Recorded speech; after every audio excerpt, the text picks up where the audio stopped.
اور بہت سے فضائل کا اظہار نہ ہوا، لیکن فضائل ہیں کتنے؟ لا یحیط بفضائلہ الا علم اللہ تعالی. یہ مختصر سا جملہ سب کو زبانی یاد ہونا چاہیے.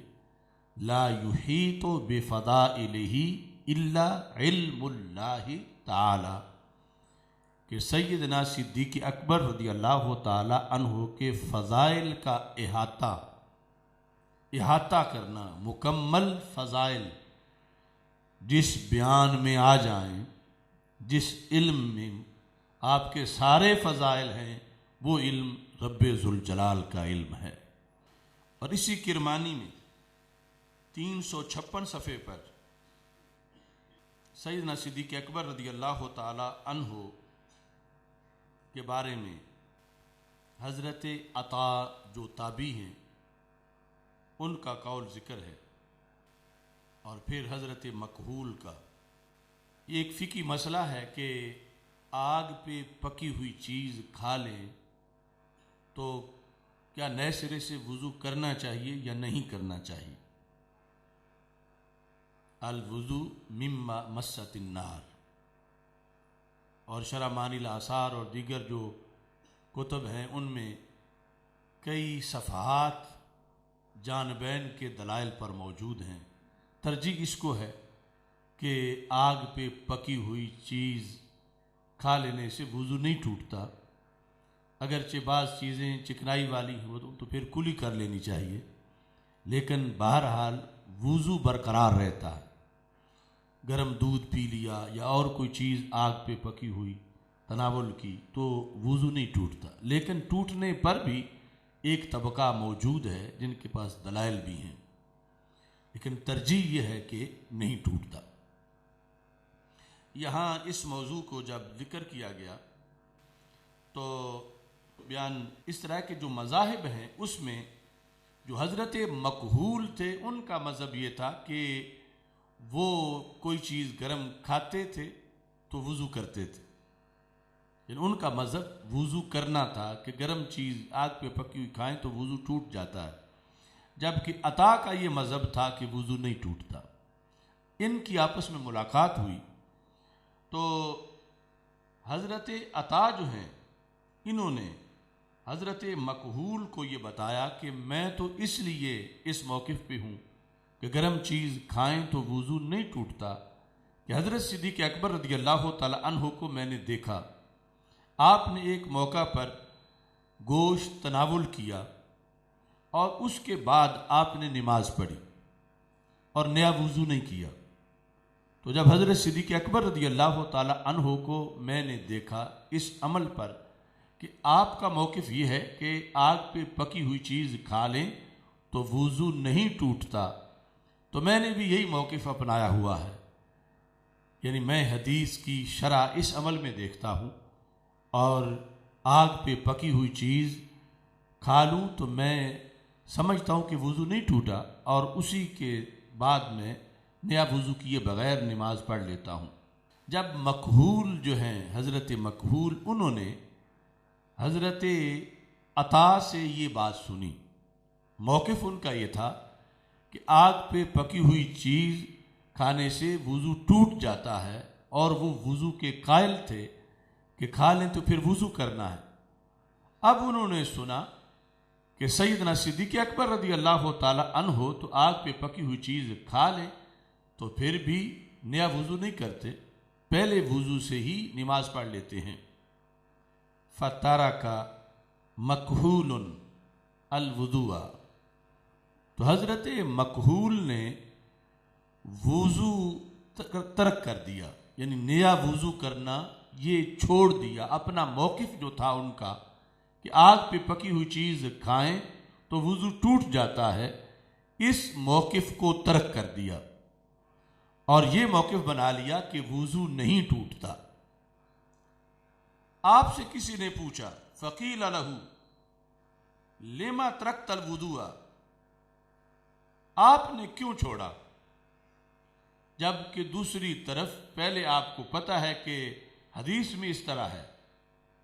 اور اب آ کے آپ نے چھوڑا اپنا موقف کیوں چھوڑا؟ مقابلے میں جو احادیث تھیں وہ تو پہلے بھی تمہیں پتا تھا کہ وضو نہ ٹوٹنے پر بھی حدیثیں موجود ہیں کہ رسول پاک صلی اللہ علیہ وسلم سے بھی یہ مروی ہے کہ آپ نے گوشت تناول کیا اور نیا وضو نہیں کیا، پہلے وضو سے ہی نماز پڑھی۔ تو اس پر حضرت مکحول نے جو جملہ بولا، کہتے ہیں لئن یقع ابو بکر من السماء الى الارض احب الیہ من ان یخالف النبی صلی اللہ علیہ وسلم، کہ مجھے پہلے یہ یقین نہیں ہوتا تھا کہ سنت رسول صلی اللہ علیہ وسلم ہے کیا۔ دونوں طرح کی مرویات میرے پاس تھیں اور موقف میرا یہ تھا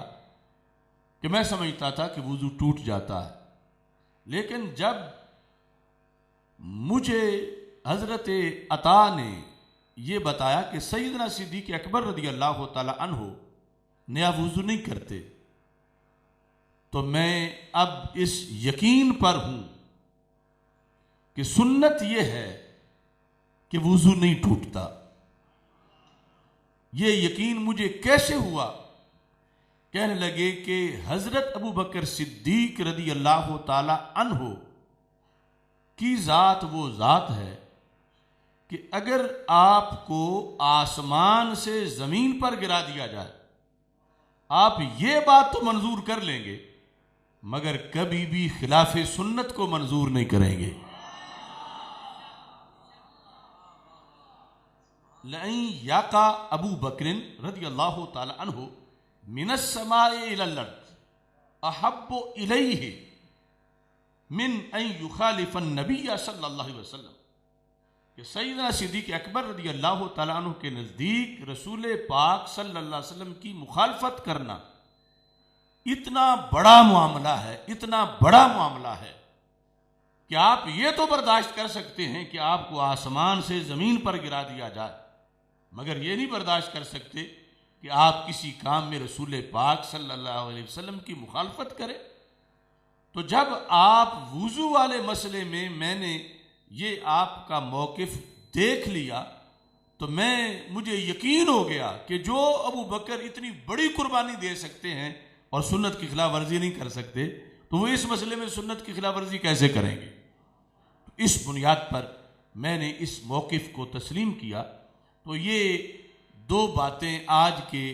اس موضوع کی مناسبت سے اس مختصر پروگرام میں آپ کے سامنے عرض کرنا چاہتا ہوں، اور دیگر اس موضوع کو جو افضلیت صدیق اکبر رضی اللہ تعالیٰ عنہ کی قطعیت ہے اس پر انشاءاللہ پورا مقالہ جو ہے وہ یہ جو جمعہ آ رہا ہے اس جمعہ کو گوجرانوالا میں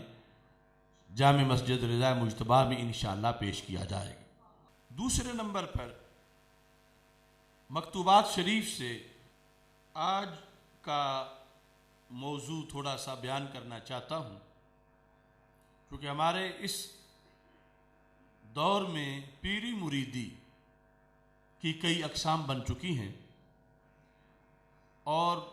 جس مقصد کے لیے پیری مریدی تھی وہ مقصد الا ماشاء اللہ پس پشت ڈال دیا گیا۔ تو اس سلسلہ میں مجدد الفیسانی شیخ احمد سرہندی فاروقی قدس سر العزیز، آپ صرف پیر ہی نہیں بلکہ لاکھوں پیروں کے پیر ہیں، اور پھر اس لحاظ سے ممتاز ہیں کہ آپ نے پیری مریدی کا پورا نصاب لکھا کہ پیری مریدی ہے کیا، اور نصاب بھی اس سائز کی 2 جلدوں میں لکھا، جو کہ فارسی اور عربی میں لکھا، پھر اردو میں، بلکہ اس کا ترجمہ انگلش میں پوری دنیا میں پھیلا۔ اور آپ کے بعد جتنے بھی ان صدیوں میں ولی آئے، یعنی اکثریت نے اپنے مریدوں کی تربیت کے لیے یہ مکتوب پھر پڑھ کے سنائے، اور ان کا باقاعدہ